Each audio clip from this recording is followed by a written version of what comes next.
வணக்கம். வேதிகா ரிப்போர்ட்ஸ் ஊடாக இணைந்திருக்கின்றீர்கள். நமது சேனலுக்கு புதிதாக வருபவர்கள் சப்ஸ்கிரைப் செய்து கொள்ளுங்கள். அப்பொழுதுதான் நாங்கள் பதிவிடுகின்ற காணொளிகள் உங்களை உடனுக்குடன் வந்தடையும். இன்று ஒரு சோகமான செய்தியை உங்களோடு பகிர்ந்து கொள்ள வந்திருக்கின்றோம். சோகமான செய்தி என்பதுடன் பலருக்கு இது விழிப்புணர்வை ஏற்படுத்தக்கூடிய ஒரு காணொளியாகவும் அமையப் போகின்றது. உலகில் எத்தனையோ விடயங்கள் ஒவ்வொரு நாளும் நாளுக்கு நாள் நிமிடத்திற்கு நிமிடம் என்று சொல்லி மாறி மாறி நடந்து கொண்டே இருக்கின்றது.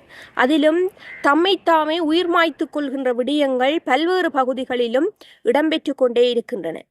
அந்த வகையில் நோர்வே நாட்டில் வசித்து வருகின்ற இலங்கை வடமராட்சி பொலிகனி பகுதியைச் சேர்ந்த பெண்ணொருவர் தூக்கிட்டு உயிர் மாய்த்துள்ள செய்தி அனைவரையும் கவலைக்குள்ளாக்கி இருக்கிறது. 2 பிள்ளைகளின் தாயாரான சுகன்யா ஹரிஹரன் என்பவரே இவ்வாறு தவறான முடிவினால் உயிரிழந்திருக்கின்றார். இவர் நோர்வே நாட்டில் வசித்து வந்திருக்கின்றார். இவருடைய கணவன் பிள்ளைகளோடு நோர்வே நாட்டில் வசித்து வந்திருக்கின்ற வேளை திடீரென இவ்வாறான ஒரு முடிவை எடுத்து உயிர் மாய்த்திருக்கின்றார். இதன் பதிவுகள் சமூக வலைத்தளங்களில் பரவலாகி அனைவருடைய மனதையும் ஈரமாக்குகின்ற ஒரு செயலாக காணப்படுகின்றது. பொதுவாக ஆண் பெண் என்பதை தாண்டி ஒரு குடும்ப வாழ்வில் இல்லற வாழ்வில் இணைந்து கொண்டவர்கள் பல்வேறு சவால்களை நாளுக்கு நாள் எதிர்கொண்ட வண்ணம் தான் இருப்பார்கள்.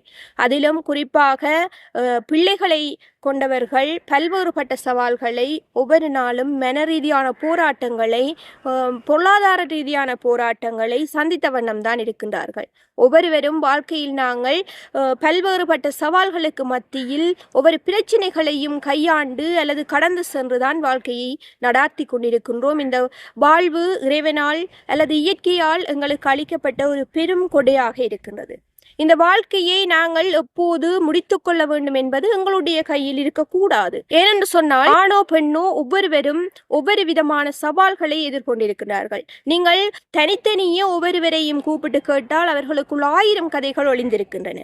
அனைத்தையும் கடந்து தங்களுடைய மனதுக்குள் அனைத்தையும் வைத்து கொண்டு ஏதோ ஒரு வழியில் நாங்கள் இந்த வாழ்க்கையை வாழ வேண்டும் என்பதற்காக அனைவரும் போராடி கொண்டிருக்கிறார்கள். மனிதர்களுக்கு பல்வேறுபட்ட சவால்கள் இருக்கின்றன. இருக்கலாம், இயற்கையாக இருக்கலாம், அனைவருக்குமே ஒரு வாழ்வு இருக்கின்றது.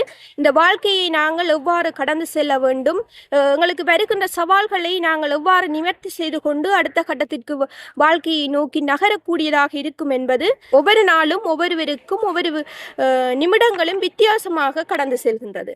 எனவே நாங்கள் வாழ்க்கையில் வருகின்ற சிறிய தடைகளை மன வருத்தங்களை மற்றவர்களோடு பகிர்ந்து கொண்டு அதற்கான தீர்வுகளை பெற்றுக்கொண்டு நமது வாழ்க்கையை முன்னோக்கி செல்வதை பற்றி சிந்திக்க வேண்டும் தவிர சிறிய பிரச்சனைகளோ அல்லது பெரிய பிரச்சனைகளோ அதை வெற்றி கண்டு எங்களுடைய வாழ்வை முடித்துக் கொள்வதற்கு கூறினாலும் எண்ணிவிடக் கூடாது. நோர்வேயில் உயிர் மாய்த்திருக்கின்ற இந்த இளம் பெண்ணை நம்பி 2 குழந்தைகள் இருக்கின்றார்கள்.